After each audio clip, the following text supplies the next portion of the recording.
Good day. So for today's video, I'm going to report about the softball rule number 5 to 8. Rule number 5, the game. First is the choice of turn at bat.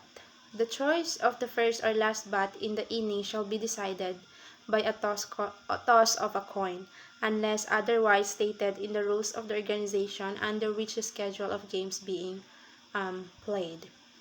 So, toss coin ang ginagamit nila. But, nagre-refer din kung ano ang nakastate or the rules of organization. Then, next is the fitness of ground. The fitness of ground for a game shall be decided solely by the plate umpire. Next is the regulation game. A regulation game shall consist of 7 innings. A full 7 innings need not be played if the team second at bat scores more runs in 6 innings. A game that is tied at the end of the 7 innings shall be continued by playing additional innings. A game called by the umpire shall be regulation if 5 or more complete innings have been played. A regulation tie game shall be declared if the score is equal when the game is called.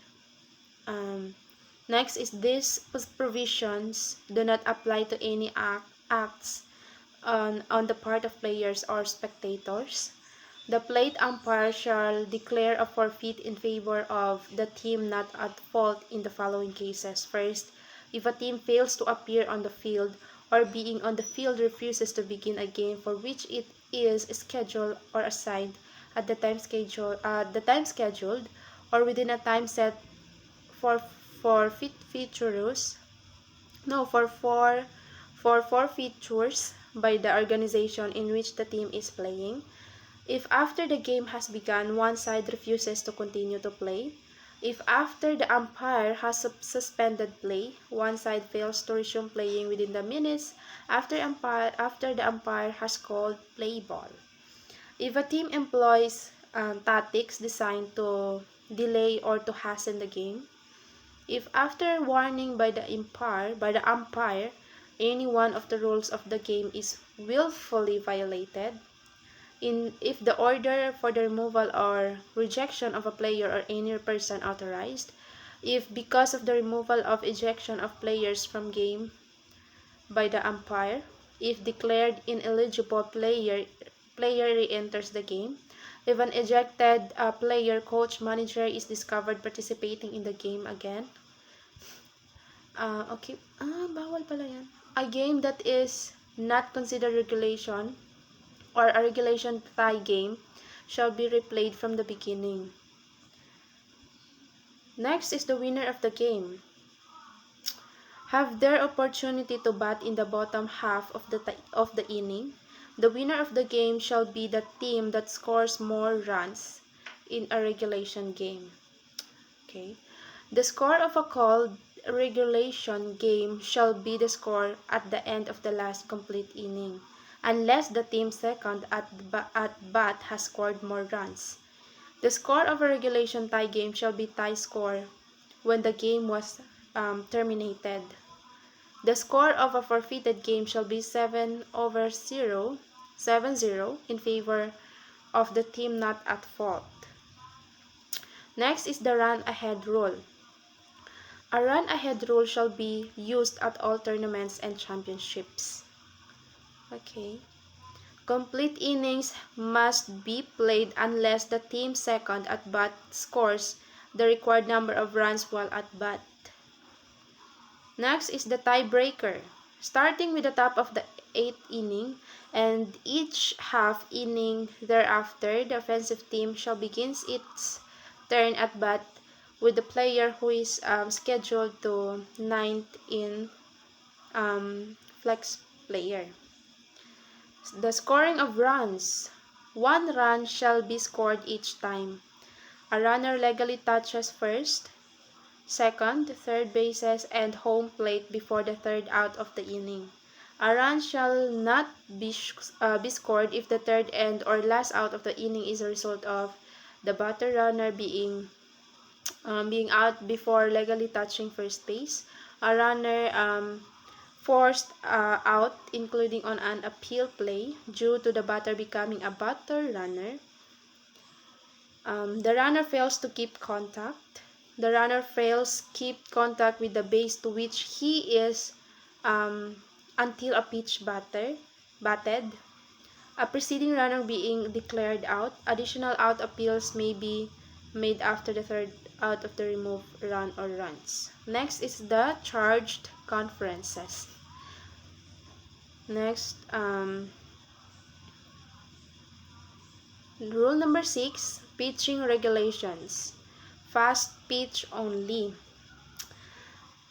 First is the preliminaries. Before commencing the delivery or the pitch, or the pitcher may not take the pitching position or near the pitcher's plate without having the ball in his possession. Next, shall not be considered in the pitching position unless the character is in position to receive the pitch. Must have both feet on the ground within 61.0 cm or 24-inch length of the pitcher's plate. Must, while standing on the plate and with the ball in either the glove or the pitching hand, must, after taking the signal, bring his whole body to a full and complete stop with the ball held in the hand of glove, with both held together in front of the body. Next is the starting the pitch. The pitch starts when one hand is taken off the ball, or the pitcher makes motion that is part of his wind up. Next is the legal delivery. The pitcher must not make any motion to pitch without immediately delivering the ball to a batter. The pitcher must not use a pitching motion in which, after having in both hands in the pitching position, he removes one hand from the ball. The pitcher must not use a wind-up in which there is a stop or reversal or the forward motion. Next is the pitcher must not make two revolutions of the arms on the windmill pitch.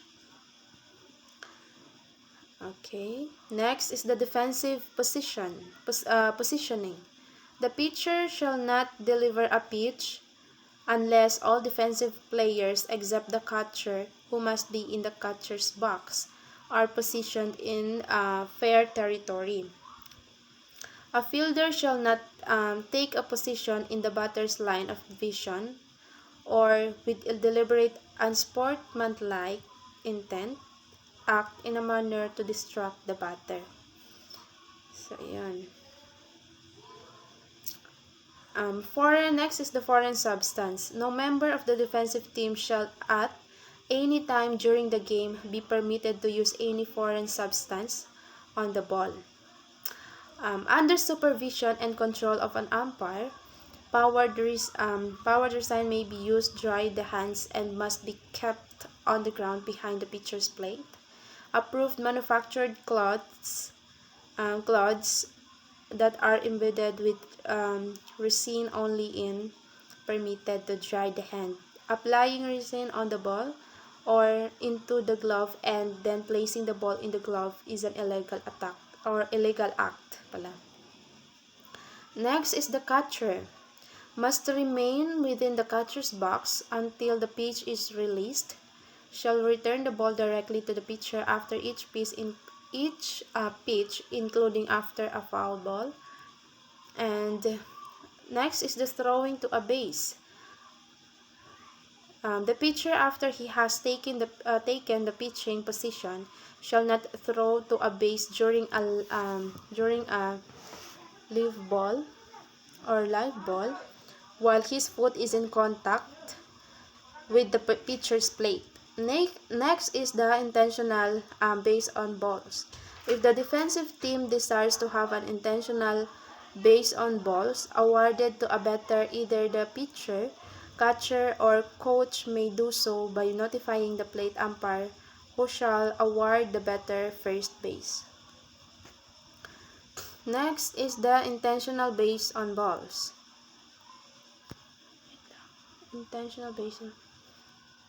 Okay. Section number 9 na warm-up pitches.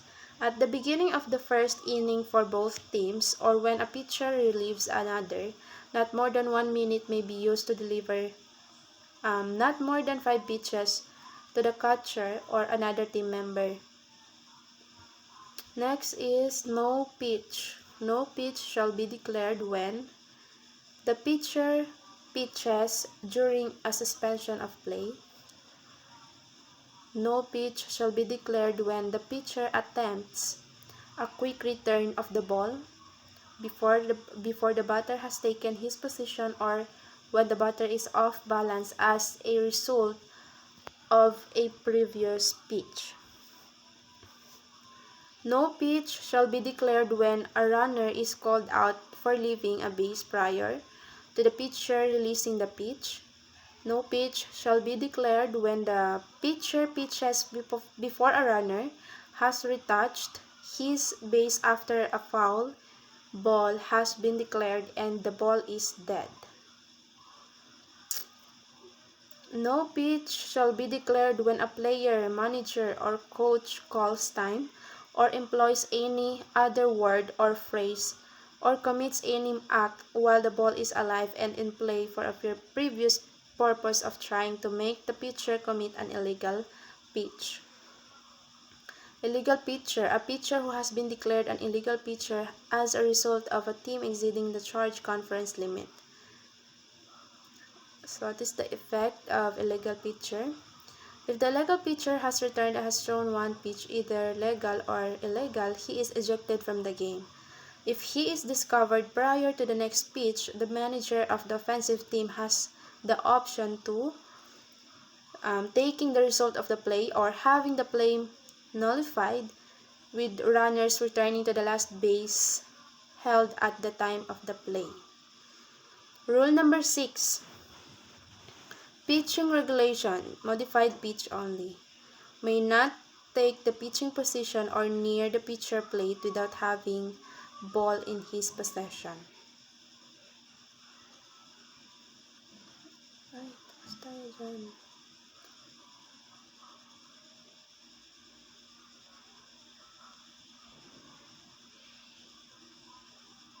Drop ball. If the ball slips from the pitcher's hand during his delivery, a ball is declared on a batter and the ball is remain in play and the runners may advance at their own risk. Illegal pitcher. Result of a team exceeding charge conference limit. Okay, then. Kadoble na yung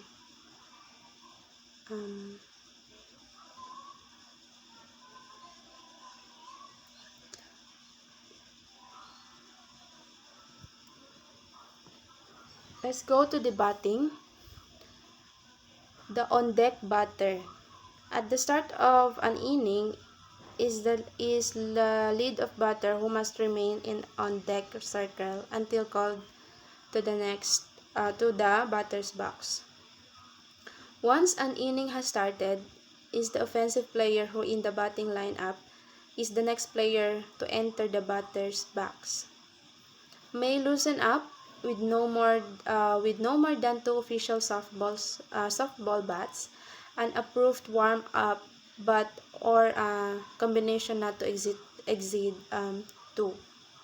Batting order. The batting order of each team must be on the score lineup card and must be delivered before the game by the manager or captain to the official score, and the plate umpire he shall submit it to the inspection of the manager.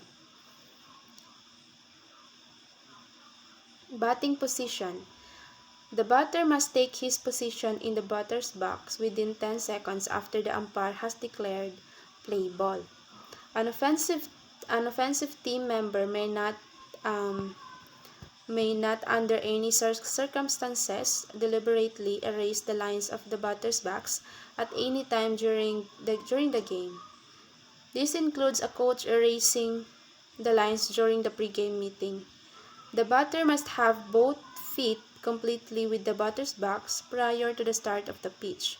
He may touch the lines but no part of his foot may be outside the lines prior to the pitch. After the batter first enters the batter's box, he must remain in the batter's box between pitches by keeping at least 1 foot in the box, including while taking signals and practice swings.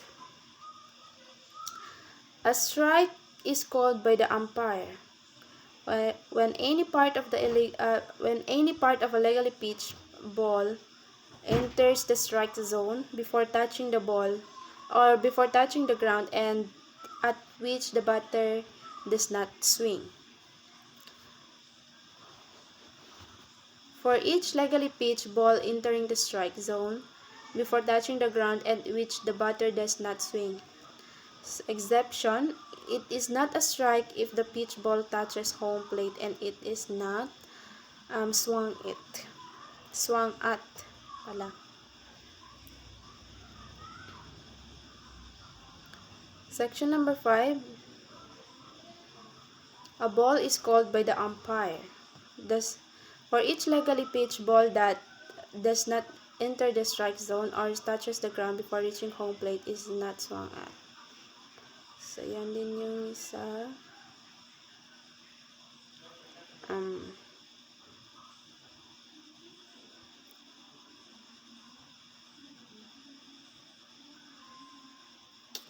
Note, the runner is also out when he steps back toward home plate to avoid or delay a fielder.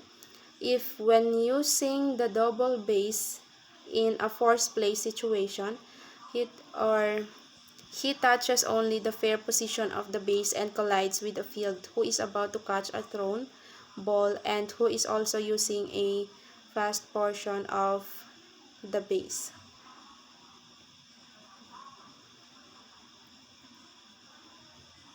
The batter runner is not out when a fielder makes a play on a batter runner while using an illegal glove.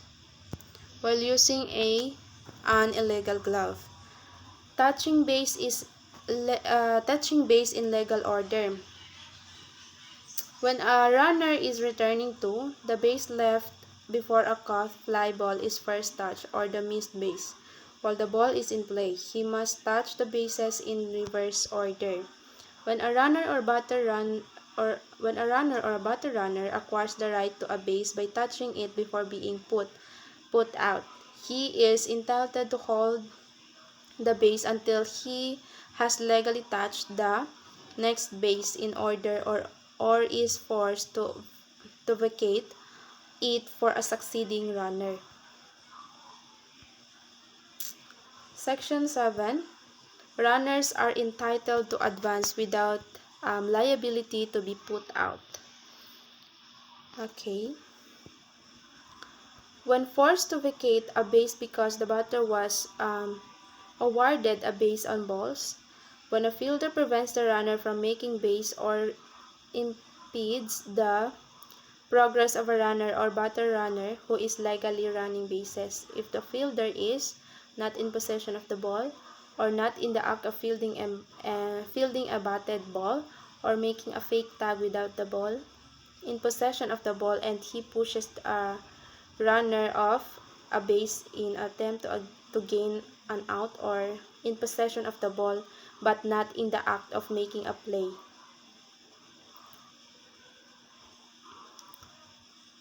Runners are entitled to advance with liability put out. When the ball leaves the pitcher's hand on his delivery, when a pitched ball is batted, on a thrown ball or fair batted ball that is not blocked, on a thrown ball that hits an umpire, when legally caught fly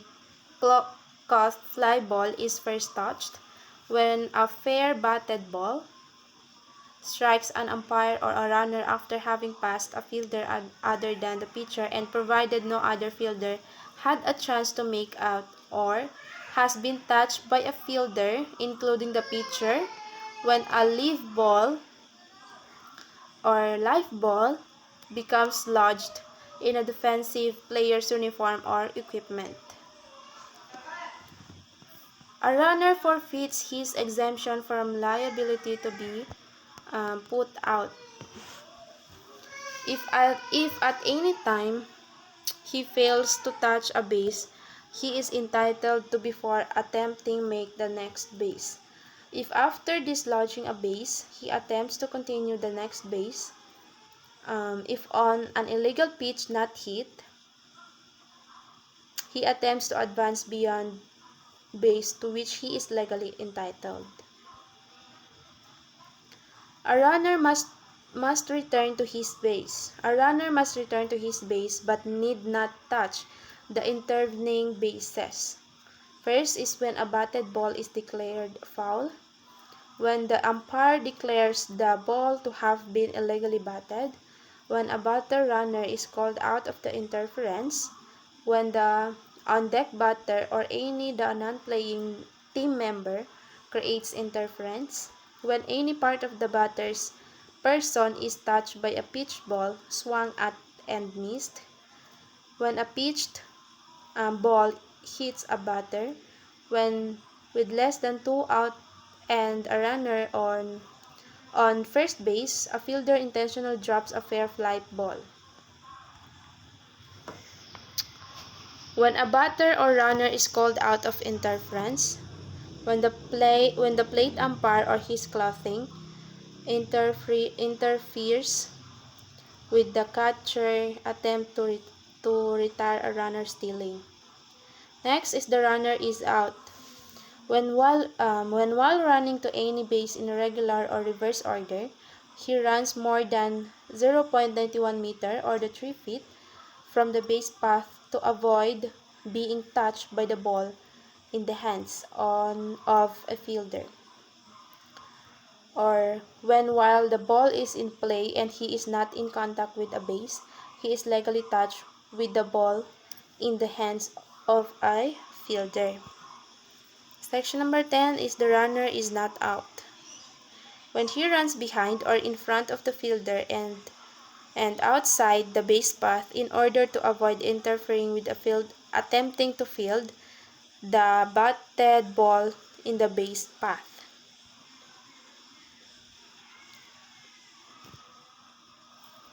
So I will continue reading this last section.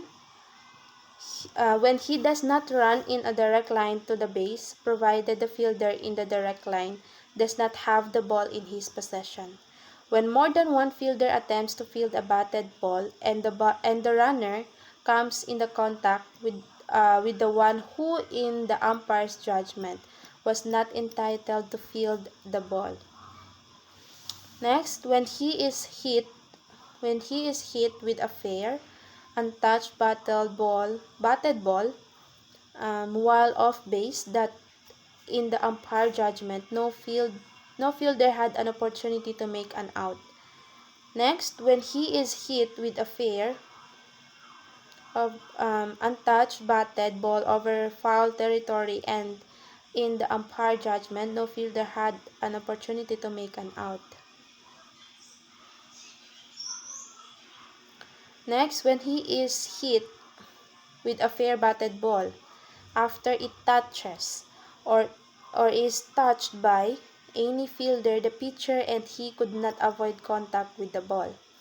Next, when he is touched while off base with a ball not securely held by a defensive player or with a hand or glove of a defensive player and the ball is in the other hand. Next, when the defensive team does not request the umpire's decision on an appeal play until after the next legal or illegal pitch. Next, when a batter runner becomes a runner by touching first base, passes it, and then returns directly to the base.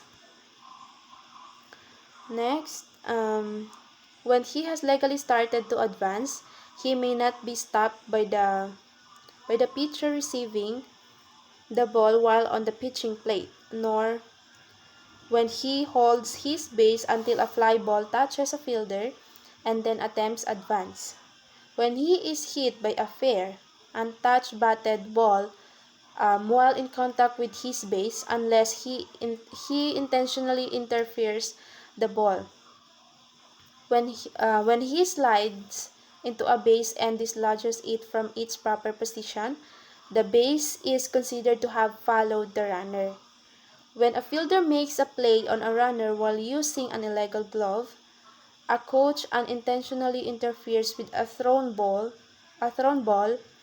or batted fair ball while in the coach's box. So that's the end of my report.